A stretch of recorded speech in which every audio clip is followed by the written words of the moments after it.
श्वास घ्यायचं काम करतो, तर म्हणून ब्रीदर म्हणतो.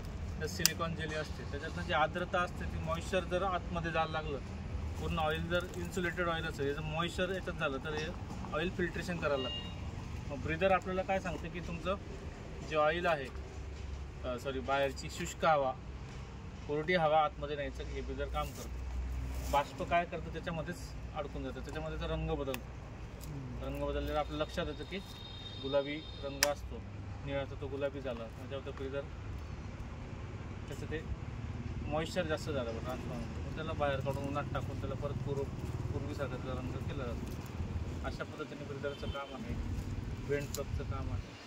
आता याच्यामध्ये ट्रान्सफॉर्मर ऑइल लेवल इथे तुम्हाला दिसणार नाही कुठे आहे, किती ऑइल लेवल कुठे, याच्यामध्ये ऑइल लेवल नाही. हा 63 kVचा ट्रान्सफॉर्मर स्टेप डाऊन प्रकारचा ट्रान्सफॉर्मर आहे. हा लक्षात साधी रचना आहे, याच्यात कुठलाही फिरणारा भाग नाही आहे. एसटी बुशिंग, LT बुशिंग, हा बुशिंग रॉड आहे, यालाच काय होतं LT केबल जोडली जाते, लग्स वगैरे जाऊन ती LT केबल असते ती याला जोडून इथून डिस्ट्रीब्युशन बॉक्स सप्लाय होतो. डिस्ट्रीब्युशन बॉक्समधून काय होतं, 3 फ्यूज, जसं आपण डिस्ट्रीब्युशन करतो 3 फेजचं, आपण एक तयार केलं 3 फेजचं सिंगल फेज, असं 1 फेज आणि 1 न्यूट्रल असं सिंगल फेज कनेक्शन घेतलं 230-240 व्होल्ट मिळतं, आणि 2 फेजमध्ये 240 व्होल्ट, 2 फेज 3 फेज कनेक्शन असेल 3 फेज कनेक्शन आपलं घेता येतं.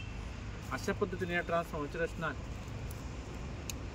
तर याची आंतरिक रचना झाली, याचं काम सगळं आपण अभ्यासलं पाहिजे, कारण ट्रान्समिशन, डिस्ट्रीब्युशन आणि जनरेशन याच्यामध्ये ट्रान्सफॉर्मरची खूप मोठी भूमिका आहे.